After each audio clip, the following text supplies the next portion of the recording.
تو جب یہ وزن جو ہے اس کے اوپر کم ہوگا تو کچھ سائی آف ریلیف اسے ملے گی.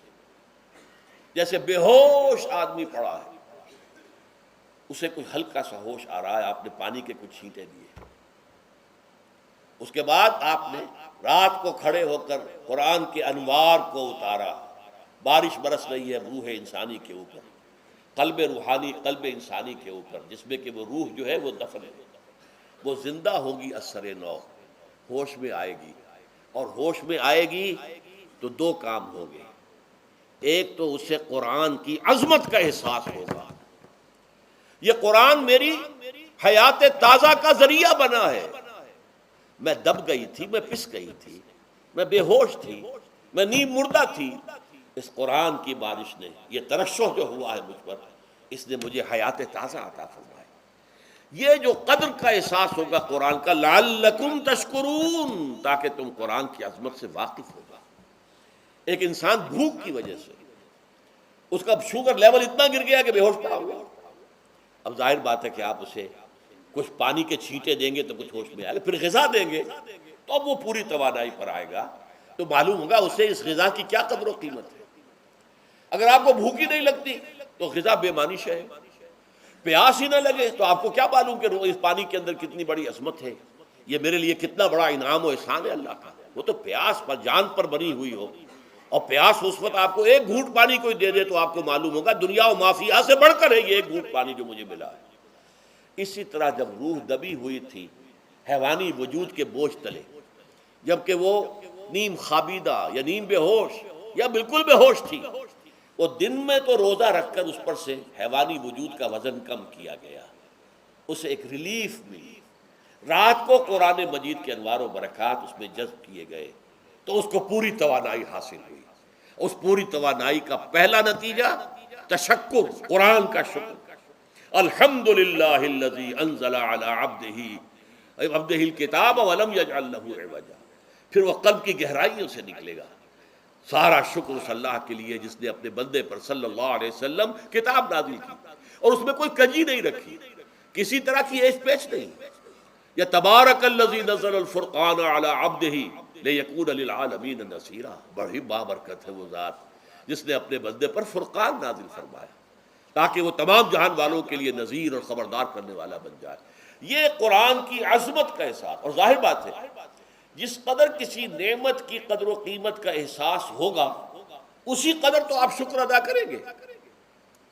اگر آپ نے کسی بچے کے ہاتھ پر ہیرا رکھ دیا، اسے کیا پتا یہ ہیرا کس بلا کا نام ہوتا ہے، وہ سمجھے گا کانچ کا ٹکڑا ہے. لیکن اگر کوئی واقعتاً کوئی جوہر شناس ہو، جوہری ہو، اس کو آپ ہیرا دیں گے تو اسے معلوم ہے کہ مجھے کیا چیز دی گئی ہے. اس کے اندر جو شکر پیدا ہوگا وہ اس بچے کے اندر تو نہیں پیدا ہو سکتا جسے معلوم ہی نہیں. تو قرآن مجید کی اصل عظمت سے انسان واقف کب ہوگا؟ جبکہ اس کے ذریعے سے اس کی روح کو ایک حیات تازہ مل جائے اور اس طرح وہ پروگرام ریورس ہو جائے جو عام طور پر چل رہا تھا. ساری توجہ اپنے جسم پر، اس کے تقاضوں پر. جسم میں تھوڑی سی پھنسی نکل آئی ہے، بھاگ رہے، دوڑ رہے اس کے علاج کے لیے. کوئی اور مرض لاحق ہو گیا، بھاگ رہے ہیں، دوڑ رہے ہیں اس کے علاج کے لیے، بڑی بڑی فیسیں بھی دے رہے ہیں. ساری جسم کی پرواہ ہے. روزانہ نہا رہے ہیں اور اچھے سے اچھا صابن لا کر نہا رہے ہیں، وہ جسم کی پرواہ ہے نا، اس کی دیکھ بھال ہے. روح کی طرف توجہ ہی نہیں. یہ ہے وہ بات جو کہی گئی ہے سورہ حشر میں اور جسے علامہ اقبال نے پھر اپنے فلسفہ خودی کی اساس اور سورس قرار دیا. وَلَا تَكُونُوا كَالَّذِينَ نَسُوا اللَّهَ فَأَنسَاهُمْ أَنفُسَهُمْ أُولَٰئِكَ هُمُ الْفَاسِقُونَ. دیکھو اے مسلمانوں، ان لوگوں کے مانند نہ ہو جانا جنہوں نے اللہ کو بھلا دیا تو اللہ نے انہیں اپنے آپ سے غافل کر دیا، اور یہی لوگ فاسق و فاجر ہیں. یہ سوال پیدا ہوتا ہے کہ انسان اپنے آپ سے کہاں غافل ہوتا ہے؟ کیا اپنے وجود حیوانی سے غافل ہوتا ہے؟ کیا بھوک لگتی ہے تو وہ ادھر ادھر منہ نہیں مارتا، غذا کو حاصل کرنے کے لیے کوشش نہیں کرتا؟ پیاس لگتی ہے تو کیا پانی یا کوئی اور مشروب تلاش نہیں کرتا؟ کوئی بیماری لاحق ہوتی ہے تو کیا اس کے علاج کی طرف توجہ نہیں کرتا؟ اسے آرام کی حاجت ہوتی ہے تو آرام نہیں لیتا؟ اپنے اس وجود سے تو غافل نہیں. کون سے وجود سے غافل ہوا ہے؟ وہ روحانی وجود سے غافل ہے. بھول گیا کہ میرے اندر روحانی وجود بھی ہے اور اس کا تعلق ذات باری تعالیٰ کے ساتھ ہے. اس نے سمجھا کہ میں بس حیوان ہوں، نرا حیوان ہوں، اپنے اس وجود کی اصل حقیقت ہی سے بے خبر، غافل. چنانچہ آج کے دور کا سب سے بڑا المیہ کیا ہے؟ ڈاروین کے نظریے کے جو اثرات پیدا ہوئے ہماری معاشرت پر، ہماری سوچ پر، ہمارے فکر پر، ہمارے فلسفے پر، ہماری سوشولوجی پر، وہ کیا ہے کہ ہم بھی نرے حیوان ہیں۔ اللہ اللہ خیر صلی اللہ، یہ سب سے بڑی محرومی ہے اس دور کی کہ انسان اپنے اصل شرف سے خود ہی مستعفی ہو گیا۔ ہمارا کوئی وجود ہے ہی نہیں روحانی وغیرہ، روح کسے کہتے ہیں ہم نہیں جانتے، بس یہ جسم ہے۔ ہم اللہ کو نہیں جانتے کون ہے کون نہیں ہے، ہوگا ہم تو اس کائنات کو جانتے ہیں۔ ہم روح سے واقف نہیں، ہم تو اپنے جسم کو واقف ہیں۔ آخرت واخرت سے ہمیں کچھ پتہ نہیں، شاید ہو شاید نہ ہو، کچھ پتہ نہیں، لیکن یہ زندگی تو ہے، اسے ہم جانتے ہیں۔ یہ ہے آج کے انسان کا سب سے بڑا المیہ، اور یہ ہے ماس اسکیل کے اوپر ارتداد، ذہنی طور پر مرتد ہو چکے ہیں انسانوں کی عظیم اکثریت مرتد ہو چکی ہے۔ یہ ہے در حقیقت کہ روزہ جو ہے اس پروگرام کو آ کر ریورس کرتا ہے۔ دن میں کھانے پینے، جنسی تقاضے پر پابندی، وہ وجود حیوانی کا وزن کچھ کم ہوا، روح جو دبی ہوئی تھی یا سسک رہی تھی یا بے ہوش تھی یا نیند مردہ تھی، اسے کچھ ریلیف ملا۔ اب اس کے اوپر قرآن مجید کے تیرے ضمیر پہ جب تک نہ ہو نزول کتاب، گرہ کشا ہے نہ راضی نہ صاحب کشاف، ہمارے دلوں کے اوپر بارش ہو رہی ہو انوار قرآنی کی۔ وہ ظاہر بات ہے کہ بغیر سمجھے تو نہیں ہوگی بارش، وہ تو آپ کچھ سمجھ رہے ہوں گے تو بارش ہوگی، ورنہ تو یہ ہے کہ ٹھیک ہے، میں پہلے بھی عرض کر چکا ہوں، آپ کو ثواب تو ملے گا، لیکن یہ ہے کہ وہ اصل مقصد قرآن کی عظمت کا قلب کی گہرائیوں سے اعتراف جو ہے، اور اس پر اللہ کا شکر تو ادا ہوگا، لعلکم تشکرون، جبکہ قرآن مجید جو ہے آپ کے قلب کے اوپر نازل ہے، اس کا مفہوم نازل ہے۔ اچھا، اس کا دوسرا نتیجہ کیا نکلتا ہے؟ جب وہ روح جو ہے وہ ہوش میں آئے گی، اس کو حیات تازہ مل گئی، وہ اپنے اصل مرکز اور منبع اور سرچشمہ کی طرف جو ہے متوجہ ہوگی۔ عربی زبان کا ایک مقولہ ہے، کل شیء یرجع الی اصلہ، ہر شے اپنی اصل جڑ کی طرف جو ہے لوٹتی ہے۔ ہمارا وجود حیوانی زمین سے زمینی کی طرف لوٹتا ہے، یعنی مرنے کے بعد زمینی میں چلا جائے گا۔